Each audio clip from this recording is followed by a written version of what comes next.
What is up, YouTube? Spegtacular, Silver Stacular. I want to identify whether or not this coin is fake. Actually, spoiler alert, I know it's fake, but let's use this coin as a teaching tool to identify fakes in our collection that we may have. How can we use this to identify? Well, I'm going to show you. There's definitely some things that a fake coin can help you with in your collection to identify whether or not you have legit pieces or not. So it might actually be good if you can get a cheap fake coin just so you can use that as a reference against your other coins to make sure they're not fake. So let's do that now. Let's go over a few simple ways to find out whether or not your coin's fake. Now some of these methods are going to cost maybe a couple dollars. Some are going to cost a lot of money. So it depends on how crazy you want to go with it. But there's a lot of different ways to tell fakes from not fakes. So we're going to go over some of those right now.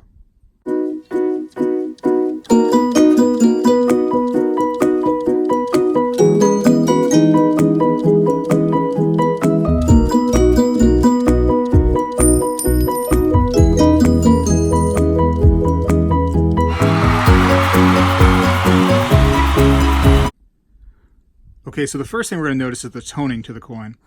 Notice how all the toning looks like it was purposefully done.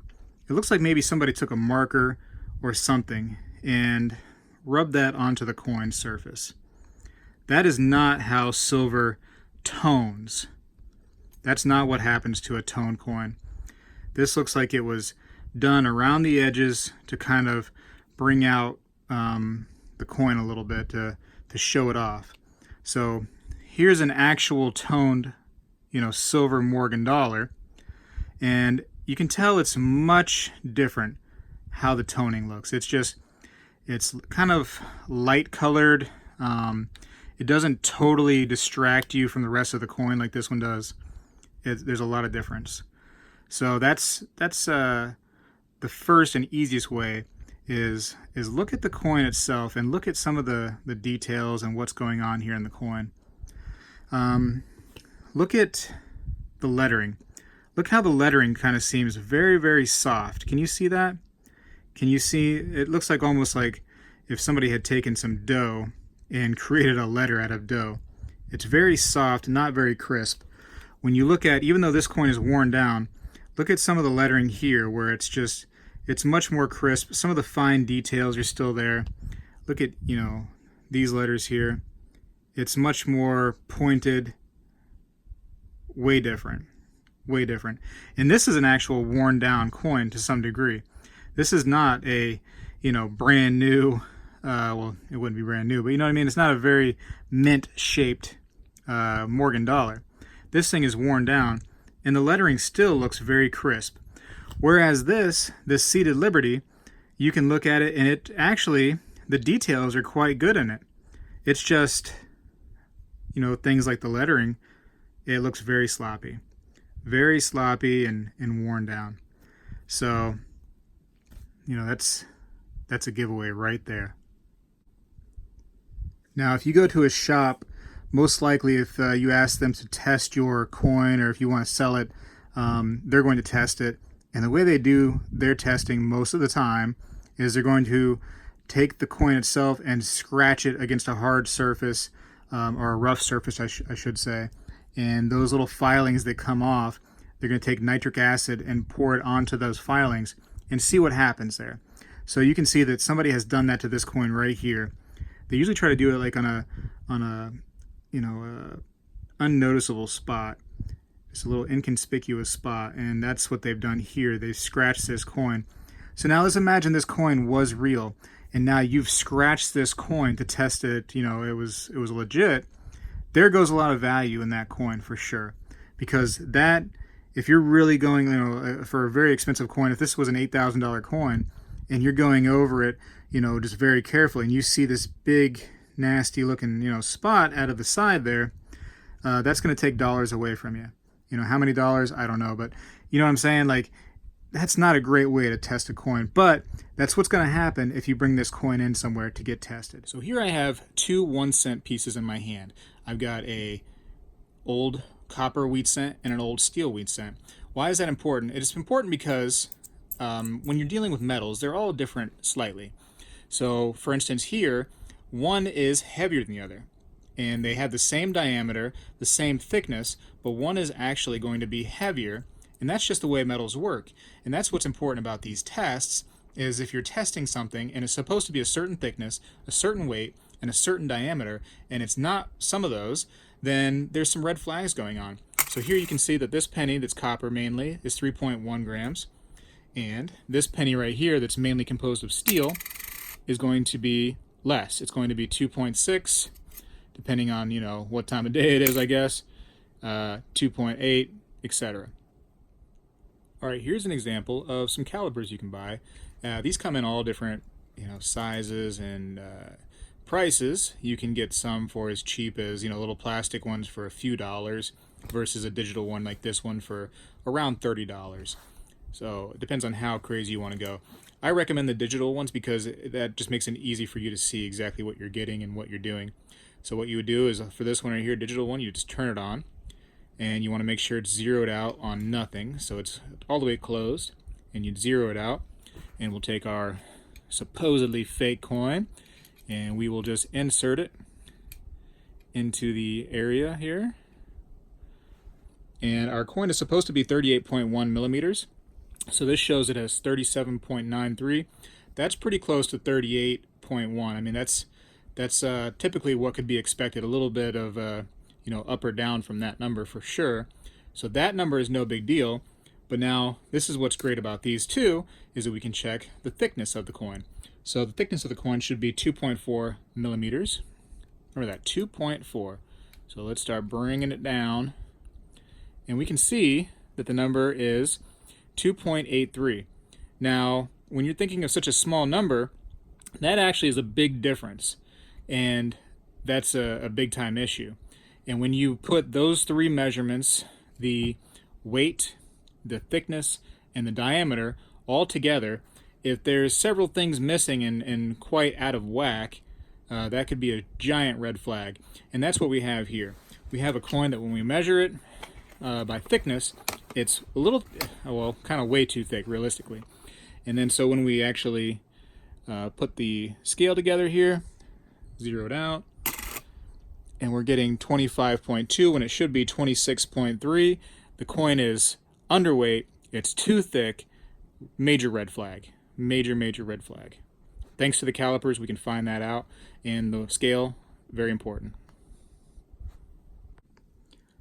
So I talked about the calipers, which you can buy for pretty cheap. I mean, there's $4 calipers, there's digital ones that cost about 20 bucks, and or even way more expensive depending on how crazy and, you know, accurate you want to get with them.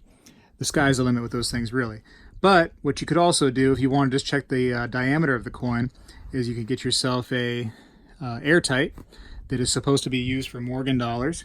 So this one right here has the foam insert, and a Morgan dollar should fit right in there, and that is the diameter of the Morgan dollar, because they're designed to make it to where the coin is not rattling around and moving, these particular airtights.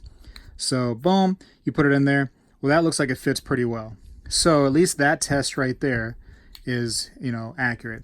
If this had, you know, for some reason wasn't really fitting in there at all, or it was way too small, you know, like that or something, you know, that's going to be a red flag to you.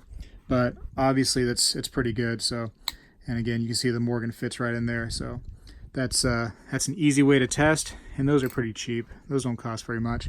You could also go to certain books, and I'll show you that right now, like this giant, huge World Coins book. And all you'd have to do is match up the picture, because these are supposed to be, you know, identical to the coin itself, and just match up the coin and see if it matches up. And that one does, and that one pretty much does too. So that is one of the tests. But again, you really want to check also the thickness of the coin and the weight when you're doing that. But that's a quick little, you know, thing to match up. And if that was to be way bigger or way smaller, that's a red flag to you. All right, one of my favorite tests is the rare earth magnet test. So silver and other types of metals, they don't have the same magnetic properties as other metals do. So this is a great way to quickly test whether or not some weird metal is inside of your silver coins. These are rare earth magnets, and they're available, you can get them on Amazon, on eBay. I got mine on eBay. I got some from China, some from the USA. China, you can get them super dirt cheap. It's just ridiculous cheap for a lot of them if you really want a lot. But you will have to, wait like a month for shipping. So if you're not in any kind of hurry, you can get them for cheap off of, any of those China sellers. Otherwise, do USA if you're kind of in a little bit more of a hurry, but they will cost quite a bit more. So, again, certain metals, they don't stick to magnets like other metals do. Steel, for instance, will stick to a magnet no problem. Whereas silver, the magnetic properties in silver are much, much different, and it will not cause that, a silver coin will not stick to the magnet. So let's test and see if this coin right here, the one in question, the fake in question, is truly magnetic. We're going to hide it amongst these steel pennies, and we're going to see what we find out here.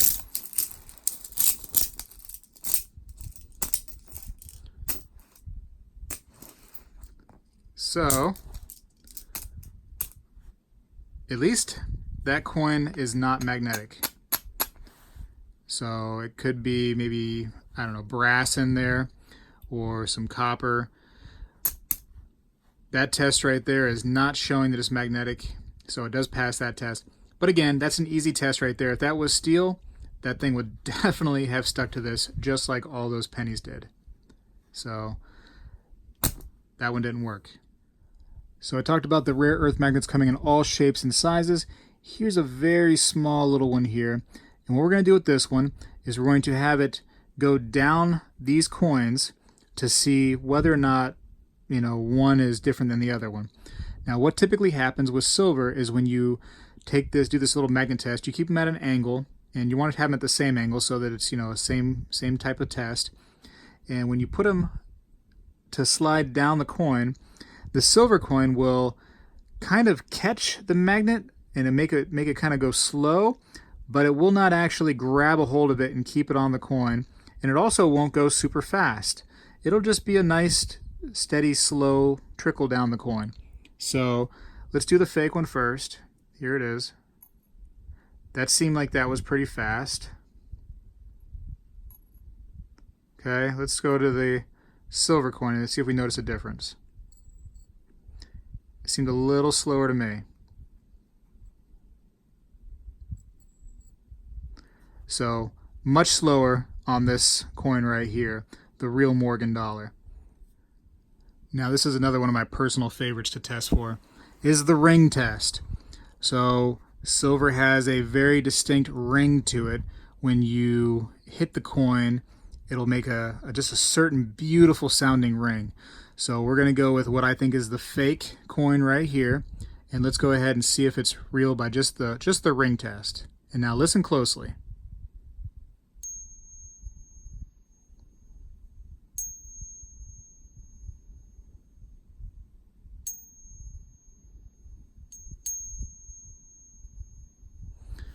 Now try to remember that ring, and now let's go to this Morgan dollar and see if there's a difference.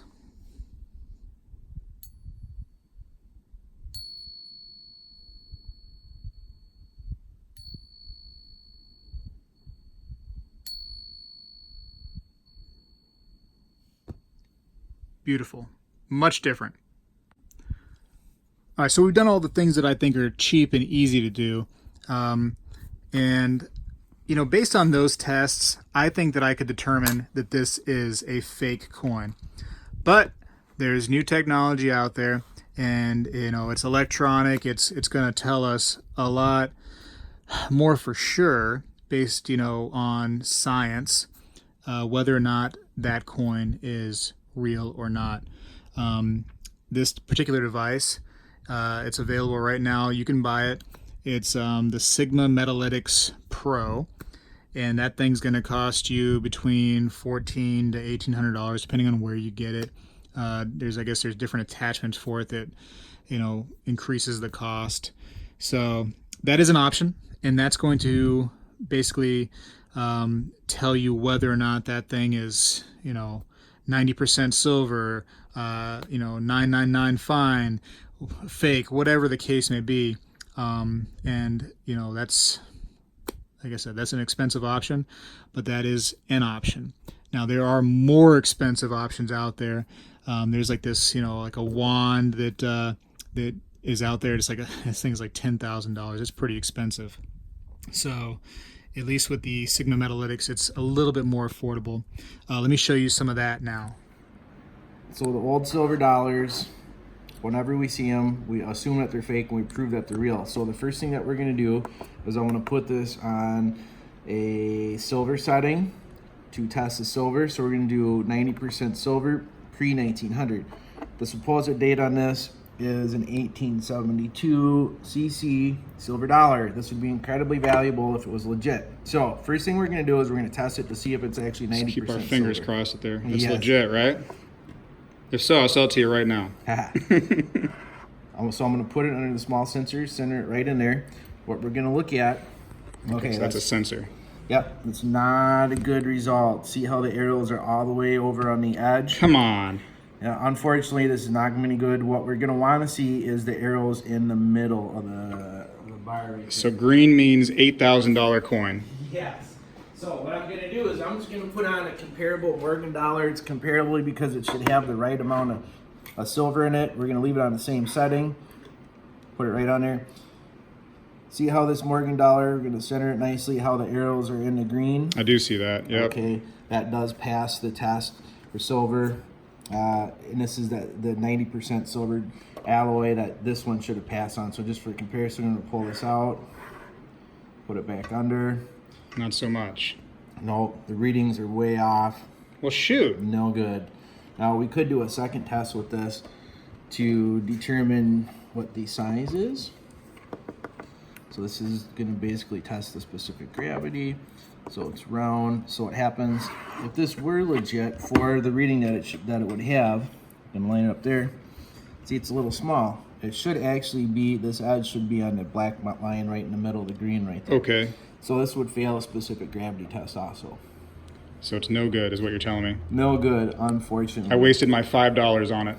Well, at least it was only $5. There's a lot of fake stuff floating around out there. Yeah. Unfortunately, and sometimes put it on a pure gold setting. Yeah. Everybody loves gold. Can't afford much, but I like it. So I'm gonna put it on I have a gold American Buffalo, which is a 999 gold coin. So I put it on the gold pure setting. We're gonna take the Buffalo. We're gonna see how it reacts on here. Put it in there, nice and centered. It looks good. Yep. See how the lines are in the green? I do. So that's a good reading. Now this machine is designed to test the coins where you can leave them in the flip or in the container or even in a graded slab. Oh, that's good. So you wouldn't have to crack it out of a graded thing just to make sure it was legit. 100% correct. So we just want to pay attention to this reading and the resistivity numbers, 2.19, 2.22, so that's good. Now in comparison, I have this PAMP bar that one of our customers purchased. That looks good, right? Yeah, it looks good. That's what he thought, but when we run it through the machine, that's not good. We see way different. This is a horrible result. This should be a 999 bar. The arrows should be in the green. If we look at them, they're way off. Okay, so just to compare with the Buffalo again, we're going to pull this out. And the Buffalo's good. Buffalo's good. PAMP is not good. No, the PAMP is not good. Now what I'm going to do with the PAMP is flip it over. Previously, I've already taken this out, put a little drop of acid on it, and you can see that it's copper plated with gold. Oof. See the copper color right there? That guy had to be upset. Yeah, unfortunately. That stinks. So when we put it under the reading, again, if we play with it just a little bit, you can see how the numbers jump around, and we can see the difference in the copper. Sure. It's reading the copper on top. It's reading the gold plating on top, and the bottom is the center, is the mass of the metal. We can see that they're different readings. Yes. That would also be an indicator of something that's plated. Overall, I was very impressed with the Verifier Pro's technology. There was a few issues when grading coins that are in slabs. Most thicker coins were not an issue whatsoever. When you started getting to smaller gold coins, we found issues grading them. For an example, a 1/10 of an ounce gold eagle would be an issue if that was in a graded slab. of course, having the coin graded is an option. You take your coin, you send it out to certain companies, PCGS, NGC are some of the big ones, and they can determine whether or not your coin is counterfeit or not. They have identified some coins as counterfeit and marked them as so. But sometimes, and this has happened to I think both companies, that they have not been able to identify a counterfeit, and they've still put the coins in here. It's very rare when that happens. Just so don't hear me talking bad about it and think it happens every single minute. But it has happened before, so it's not 100% foolproof, but it's definitely a helpful way. One big problem is if you do send it to them and it's a counterfeit coin, there's no getting your money back. It's that's part of the payment is you pay it up front, and whether it's real or not, they're getting that money. So, but that is an option, is having it professionally graded by a service. So we have all these tools, but don't forget about other people. Other people can definitely help you identify fakes. There's many different coin websites, coin groups. Get involved with one of those. And if you have something that you're just not sure about in your collection, go ahead and take a picture of it, make sure it's a good non-blurry picture, and then post that picture or show others, what you have. And there's some real smart people out here that are professionals when it comes to, coin grading that aren't really, in the PCGS or NGC, actual business, but they're just as good at it. I mean, they can grade coins for you at a glance. So, get those pictures up, send them out there. Don't neglect those websites and forums that can help you identify these fakes, simply as just taking a picture of it and sending it on. Again, there's so many different tests out there to find out whether or not these things are real or fake. Like I mentioned before about the acid test, that can tell you right away if it's silver or not, based on scratching it on some a hard surface and using those shavings to put the acid on. But you're ruining the coin. You're dropping the value of the coin. There's other tests out there like the ice test. You put ice on silver coins, and this really only works for silver because of the way silver conducts heat. The real silver coin, the ice would melt faster. It's definitely visually a cool test. It's neat to do, but on high dollar coinage, you really don't want to be putting water and ice and all kinds of other materials on them. So I like to stay away from those kind of tests if I can. All right, so at this point, it's safe to say this is a fake coin. I bought that coin just to prove to me that other coins that I have are real. It's a little tool that I use to help me, and it cost me $5. And for that $5 investment, I feel like it's definitely helped me to identify real coins and fake coins that may be coming through my stack. So, it may be a good idea for you to go grab one. Man, they're easy to find. Go to eBay and look for anything that says like replica Morgan dollar or something. They're all over the place. And eBay is not stopping. They've allowed it more than ever. One of the coin forums that I am a member of, a lot of their members was going on to eBay and they were reporting fake coins. Since then, eBay has kind of been a little bit more, what's a nice word? I don't know, annoying about their process. And they're not allowing those people to identify those fakes anymore as easily. It's much more difficult of a process to report fakes. So, that just allows more fakes to come into the market. And you have the places like Alibaba and all those places that are just flooding the market full of fakes. And people that don't know better are buying them. And when they buy them like that, it just makes those companies that are making the fakes, or individuals that are making the fakes, just put them out even more, because now they're getting more and more money from the people that don't know better. So, use this stuff every single time. I do it every single time I get a Morgan or any coins. I look at them, I compare them to other coins, I weigh them, make sure they're legit. That's part of the fun for me. It gets me motivated to searching through my stack and really looking at coins. It is fun for me. So, you don't want a whole bunch of fakes in your stack, because then that totally decreases the value, and it can really be devastating if you spend a lot of money on some of these coins only to find out that you have one of these laying around. So I hope this was helpful. If you have some tips that maybe you use that I didn't identify in this video, feel free to comment.